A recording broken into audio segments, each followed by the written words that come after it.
M.G. Shah Vidya Mandir and Junior College, Bahubali, Standard 7th, Subject English, Unit 2.3, Teeny Tiny, Language Study, page number 47. Good morning student, welcome.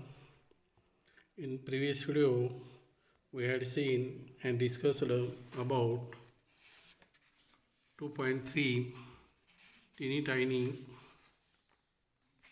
lesson and English workshop. Today we are going to discuss on page number 48 language study. So student, get ready and open your book, page number 48 language study. विद्यार्थी मित्रांनो, अगोदरच्या व्हिडिओमध्ये आपण 2.3 tiny tiny या धड्यावर व त्याच्या workshop संबंधी चर्चा केलेली आहे. आज आपण पान नंबर 48 वरील लँग्वेज स्टडी हा भाग पाहणार आहोत आणि त्यासाठी पुस्तक उघडायचं आहे. Page number 48 language study. या ठिकाणी आपण जर पाहिला तर त्या ॲक्टिव्हिटी काय दिलेली आहे पहा. Main verbs and auxiliary helping verbs. Main verbs म्हणजे मुख्य क्रियापद अँड ऑक्झिलरी हेल्पिंग व्हर्ब ला सहाय्यकारी क्रियापद म्हणतो. Read the following sentence. खालील वाक्य वाचायची आहेत. She came to a tiny tiny gate. दुसरं वाक्य पहा. The tiny tiny woman open the tiny tiny gate. 3. She was a tiny tiny bit tired. 4. She had a dog. 5. She does all the work. आता आपण इथं ही जी 5 वाक्य वाचल्यानंतर या 5 वाक्यामधून आपल्याला काय दिसतं ते खाली दिलेलं आहे पहा. हिअर इन 3, 5, 4 अँड 5 रिस्पेक्टिवली क्रमाने the verbs be, was, have, had and do, does are use as main verb, but be, have and do are also used with main verbs to show certain thing. Then they are called helping or auxiliary verb. Let us see some of these uses. तर या ठिकाणी काय सांगितलेलं आहे तर वरील 3, 4, 5 या वाक्यामध्ये टू बीचं रूप आपल्याला माहीत आहे की am, is, are, was, were हे टू बीची रूपं आहेत. त्यानंतर हॅव, हॅड, ॲजचा वापर आपण पाहिलेला आहे. डूची क्रियापदं डू, डज, डीड आपण पाहिलेलं आहे. आपण याविषयी चर्चा केलेली आहे की टू बीची रूपं एम, इज, आर, वॉजचा वापर करणे, हॅव, हॅडचा वापर करणे, डू, डज, डीडचा वापर करणे हा भाग आपण पाहिलेला आहे अगोदरच्या लेसनमध्ये किंवा धड्यामध्ये. तर आपण या ठिकाणी त्याचा मेन व्हर्ब आणि सहाय्यकारी व्हर्ब म्हणून कसा वापर केला जातो हे पाहणार आहोत. पान नंबर 7 वरती आपण पाहिलेलं आहे. आता आपण या ठिकाणी जर पहिलं वाक्य पाहिलं तर या पहिल्या वाक्यामध्ये आपल्याला काय दिसून येतं पहा. She came to a tiny tiny gate. आता इथं केम हे व्हर्ब आहे. या वाक्यामध्ये व्हर्ब जे आहे मेन व्हर्ब आलेला आहे केम. कम, केम पास्ट टेन्समध्ये आहे. दुसरं वाक्य जर पाहिलं the tiny tiny woman opened the tiny tiny gate. इथं ओपनड हे मेन व्हर्ब आहे. तिसरं वाक्य जर आपण पाहिलं she was a tiny tiny bit tired. इथं वॉज हे हेल्पिंग व्हर्ब या ठिकाणी आलेलं आहे. ते टू बीचं रूप आहे एम, इज, वॉज, वेअर आणि टायर्ड हे मेन व्हर्ब आहे. त्यानंतर चौथं वाक्य जर आपण पाहिलं, सी हॅड अ डॉग. हॅवचं हॅड पास्ट टेन्स आहे. तिच्याजवळ एक कुत्रा आहे. She does all the work. आपल्याला माहीत आहे की सिम्पल प्रेझेंट टेन्समध्ये जर करता ही सी इट असेल तर डज हे सहाय्यकारी वर्ब येतं. डज डूचं जे रूप आहे ते डज या ठिकाणी येतं, हे आपण पाहिलेलं आहे. She does all the work. आता ह्या वाक्यात, वरील वाक्यामध्ये काय दिसून येतं बघा, 3, 4, 5 क्रमाने जर पाहिले तर त्यामध्ये 3 नंबरच्या वाक्यामध्ये टू बीचं रूप आहे वॉच. चौथ्या वाक्यामध्ये हॅवचं हॅड रूप आहे आणि 5व्या वाक्यामध्ये डज हे वापरलेलं आहे. हे या ठिकाणी मेन व्हर्ब म्हणून वापरलेलं आहे. But be, have and do are also use with other in verb to show certain thing. पण काही वाक्यामध्ये या टू बीचा रूप किंवा हॅवचं रूप आणि डूचं रूप हे सहाय्यकारी व्हर्ब म्हणून वापरलं जातं. त्यांना आपण ऑक्झिलरी किंवा हेल्पिंग व्हर्ब असं म्हणतो. आता त्याची उदाहरणं आपण या ठिकाणी पाहणार आहोत. खाली आपण पाहिलं तर लक्षात येतं की ऑक्झिलरी व्हर्बची रूपं कशी वापरली जातात. Do is use with the main verb. Do is use with the main verb. आता वरच्या वाक्यामध्ये पाहिलं तर आता उदाहरण पहा, ही इज अ बॉय. या वाक्यामध्ये इज हे जे आहे ते मेन व्हर्ब म्हणून वापरलेलं आहे. आय एम अ बॉय, मी मुलगा आहे. I am a teacher. Am हे या ठिकाणी टू बीचं रूप मेन व्हर्ब म्हणून काम करतं. आता इथं काही उदाहरण दिलेले आहेत पहा. एमध्ये टू फॉर्म क्वेश्चन. तर डू या क्रियापदाचा वापर हेल्पिंग व्हर्ब म्हणून कसा केला जातो तो या ठिकाणी दिलेला आहे. येस नो क्वेश्चनमध्ये पहा उदाहरण. Do you know the answer. तुला उत्तर माहीत आहे का. तर या वाक्यामध्ये जर आपण पाहिलं तर लक्षात येईल की डू हे हेल्पिंग व्हर्ब आहे आणि नो हे मेन व्हर्ब वापरलेलं आहे. त्यानंतर दुसरं वाक्य आपण जर पाहिलं, did you see the bird. Did you see the bird.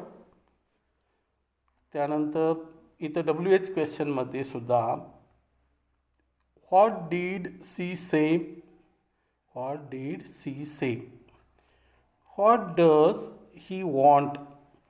आता यस नो क्वेश्चनमध्ये किंवा WH क्वेश्चनमध्ये मेन व्हर्ब पण येतं आणि त्याबरोबर डू, डज, हॅव, हॅड किंवा टू बीचं रूप येतं. हे या ठिकाणी हेल्पिंग व्हर्ब म्हणून काम करतं. आता इथं डू हे पहिलं वाक्य जर आपण पाहिलं तर आपल्या लक्षात येतं की या ठिकाणी पहिलं वाक्य जे आहे ते या वाक्यामध्ये डू हे नो या मेन व्हर्बचं सहाय्यकारी क्रियापद म्हणून आहे, म्हणून त्याला हेल्पिंग व्हर्ब किंवा ऑक्झिलरी व्हर्ब म्हणतात. हे डू हे हेल्पिंग व्हर्ब आहे. दुसऱ्या वाक्यामध्ये दुसरं वाक्य बघा, did you see the bird. Did हे हेल्पिंग व्हर्ब आहे आणि सी हे मेन व्हर्ब आहे. एकाच वाक्यामध्ये ज्यावेळेला हेल्पिंग व्हर्ब आणि मेन व्हर्ब येतं त्यावेळेला आपण त्या ठिकाणी हेल्पिंग व्हर्बला ऑक्झिलरी व्हर्ब किंवा हेल्पिंग व्हर्ब असं म्हणतो. असं कुठं येतं तर येस नो टाईप क्वेश्चनमध्ये येतं आणि WH क्वेश्चनमध्ये नेहमी हेल्पिंग व्हर्ब हे मेन व्हर्ब बरोबर येत असतं. इथं हेल्पिंग व्हर्ब पहा. What did she say. She हे मेन व्हर्ब आहे, डीड हे हेल्पिंग व्हर्ब आहे, ऑक्झिलरी व्हर्ब म्हणायचं त्याला. What does he want. Does हे हेल्पिंग ऑक्झिलरी व्हर्ब आहे, वॉन्ट हे मेन व्हर्ब आहे. विलचं वॉन्ट म्हणजे पाहिजे आहे. व्हॉट डज ही वॉन्ट, त्याला काय पाहिजे आहे, असं या ठिकाणी विचारलेलं आहे. त्यानंतर आपण या ठिकाणी खाली पहा, underline the main verb. Underline the, हा प्रश्न आपण पाहणार आहोत आता. Underline the main verb in the above questions. आता आपण पाहिलेलं आहे मेन व्हर्ब कोणता आहे ते अंडरलाईन केलेलं होतं आपण. त्यानंतर कॅन वी ड्रॉप रिमूव्ह, ते आपण ड्रॉप करू शकतो का. The main verb from the question, main verb from the question. तर मेन व्हर्ब जे आहे ते ड्रॉप करू शकत नाही, त्याशिवाय ते प्रश्न तयार होणार नाही. व्हॉट सी से असं होत नाही. व्हॉट म्हणजे ज्या क्रिया वाक्य कोणत्या काळानुसार आहे त्यानुसार डू, डज आणि डीडचा वापर केला जातो, त्याशिवाय तो प्रश्न तयार होत नाही. त्यामुळं we can't drop or remove the main verb from the questions. Do you swim, आता इथं ह्या वाक्यामध्ये जर पाहिलं डू आणि स्विम, हे स्विम हे मेन व्हर्ब आहे आणि डू हे हेल्पिंग व्हर्ब आहे. डू यू फ्लाय, डू आणि फ्लाय, डू हे हेल्पिंग व्हर्ब आहे आणि फ्लाय हे मेन व्हर्ब आहे. Did you do your ever think, do आणि think, do you ever think, नेहमी तू विचार करतोस का. तर या ठिकाणी हेल्पिंग व्हर्ब बरोबर मेन व्हर्ब येत असतं. We can't remove the main verb in this sentence. या वाक्यामध्ये आपल्याला मेन व्हर्ब काढून टाकता येत नाही. आता बी क्वेश्चन बघा, टू फॉर्म निगेटिव्ह सेंटेन्स. आता जसं यस नो क्वेश्चनमध्ये हेल्पिंग व्हर्ब लागतात, WH क्वेश्चनमध्ये हेल्पिंग व्हर्ब लागतात, तसं निगेटिव्ह सेंटेन्समध्ये सुद्धा हेल्पिंग व्हर्ब आपण घेत असतो. एक्झाम्पल दिलेलं आहे, we did not eat eat. Did आणि ईट हे मेन व्हर्ब आहे आणि डीड हे हेल्पिंग व्हर्ब ऑक्झिलरी व्हर्ब आहे. She does not like flowers, तिला फुलं आवडत नाहीत. लाईक बरोबर डज हे सुद्धा येतं. त्यानंतर डिड नॉट डू इट. आता इथं डू हे मेन व्हर्ब आहे आणि डीड हे हेल्पिंग ऑक्झिलरी व्हर्ब आहे. They did not do it, ते करत नाही, केलं नाही त्यांनी. आता इथं खाली एक वाक्य दिलेलं आहे, they are not serious about their studies. Are helping verb आहे, स्टडीज हे मेन व्हर्ब आहे. They don't know what they are, त्यांना ते माहीत नाही व्हॉट ते कोण आहे. अशा पद्धतीने या ठिकाणी आपण वाक्यामध्ये येस नो क्वेश्चन तयार करताना, WH क्वेश्चन करताना, निगेटिव्ह सेंटेन्स वाक्य तयार करताना हेल्पिंग व्हर्बचा वापर करत असतो. हेल्पिंग व्हर्ब म्हणजे सहाय्यकारी क्रियापद. हे सहाय्यकारी क्रियापद मेन व्हर्ब त्या वाक्यात असतानाच येतं. इतर वेळी ते सहाय्यकारी क्रियापद हे मेन व्हर्ब म्हणून काम करत असतं. उदाहरण मी सांगितलं, I am a teacher. Am हे मेन व्हर्ब आहे, या ठिकाणी हेल्पिंग व्हर्ब नाही आहे. किंवा she is a girl, is हे हेल्पिंग व्हर्ब मेन व्हर्ब आहे, हेल्पिंग व्हर्ब नाही आहे या ठिकाणी. म्हणजे ज्यावेळेला मेन व्हर्ब आणि हेल्पिंग व्हर्ब असतात त्यावेळेलाच उदाहरणार्थ yes no type question, WH question किंवा निगेटिव्ह सेंटेन्समध्ये हेल्पिंग व्हर्ब मेन व्हर्ब बरोबर येत असतं. हे आपणाला या लँग्वेज स्टडीमधील भागावरून लक्षात येतं. ठीक आहे, यानंतर आपण आणखीन ज्यादा याच्याविषयी माहिती पाहू आपण. आता या ठिकाणी मेन व्हर्ब ऑक्झिलरी व्हर्ब म्हणजे काय, मुख्य क्रियापदे व सहाय्यकारी क्रियापदे. डू, बी आणि हॅव या 3 क्रियापदे व त्यांची रूपे ही महत्त्वाची सहाय्यकारी क्रियापदे प्रायमरी ऑक्झिलरी आहेत. आता डूची कोणती रूपं, डू, डज आणि डीड. त्यानंतर डू, डज, डीड. टू बीचं रूप कोणतं? Am, is, are, was, were. आणि हॅवची कोणती रूपं? Have, has, had. ही जी रूपं आहेत आपण हेल्पिंग वर्ब म्हणून वापरत असतो. वरील क्रियापदांना सहाय्यक क्रियापदे म्हणतात, कारण ती मेन वर्ब आणि त्याचप्रमाणे ऑक्झिलरी वर्ब म्हणूनही कार्य करतात. म्हणजे आता आपण पाहिलं की ती कशी मेन वर्ब म्हणून काम करतात आणि ऑक्झिलरी वर्ब म्हणून काम करतात.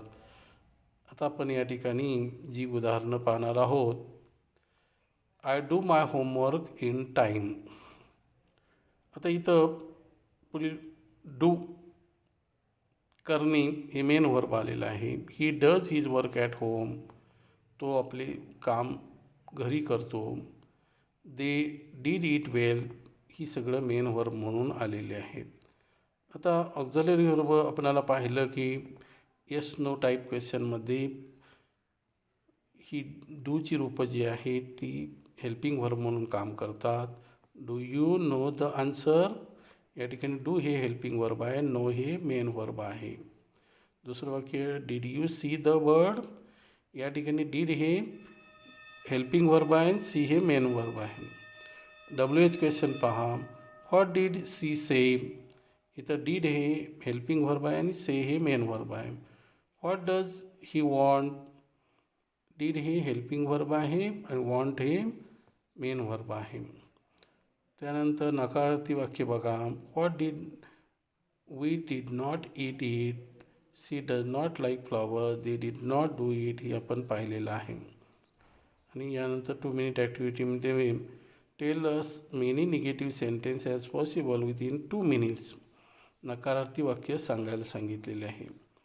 इथं काही आपणाला नमुना दिलेले आहेत. पहिलं वाक्य आहे we did not find the way. या ठिकाणी आपण जर पाहिलं तर डीड हे मेन वर्ब आहे, फाइंड हे डीड हे हेल्पिंग वर्ब आहे, फाइंड हे मेन वर्ब आहे. त्यानंतर he does not work. He does not work. Work म्हणजे काम करणे. डज आणि वर्क. त्यानंतर दुसरं वाक्य वी डोंट नो. डोंट हे डू हे हेल्पिंग वर्ब आहे, नो हे मेन वर्ब आहे. ही आय डोंट ईट. ईट हे मेन वर्ब आहे आणि डू हे हेल्पिंग वर्ब आहे. They did not play yesterday. इथं डीड हे हेल्पिंग वर्ब आहे, प्ले हे मेन वर्ब आहे. अशा पद्धतीनं आपल्या लक्षात येतं की येस नो टाईप क्वेश्चन किंवा WH क्वेश्चन, नकारार्थी वाक्य जे आहेत निगेटिव्ह सेंटेन्स, यामध्ये मेन वर्ब बरोबर हेल्पिंग वर्ब किंवा ऑक्झिलरी वर्ब येत असतं आणि ते त्या ठिकाणी हेल्पिंग वर्ब म्हणून काम करतं. फक्त काही ठिकाणी ते मेन वर्ब म्हणून सुद्धा येतं. हा भाग या ठिकाणी आपण पाहिलेला आहे. याच्यावरील आणखीन व्हिडिओ आपण पाहू.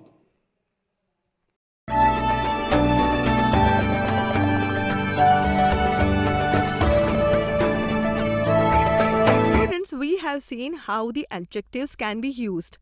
Now use the different adjectives and tell me funny or meaningful sentences. I will show you one example. A big red ant found a big red grain of corn in a big red house. So here, big red is an adjective which shows repetition. Now you can try. The little silver fairy cut the little silver paper with little silver scissors. A small size top which I purchased from a small size shop which is located at small size circle. I found a parrot green card on parrot green table. I eat Chinese rice in one of the Chinese shops which is located in Chinese market. A swimming tank is full of swimming water. A square television is placed inside the square box. A small green parrot found a small green chili on a small green plant. A fat round pig ate a fat round pumpkin from a fat round basket. Well done, students! Today we are going to learn about main verbs and auxiliary verbs. Auxiliary verbs means helping verb.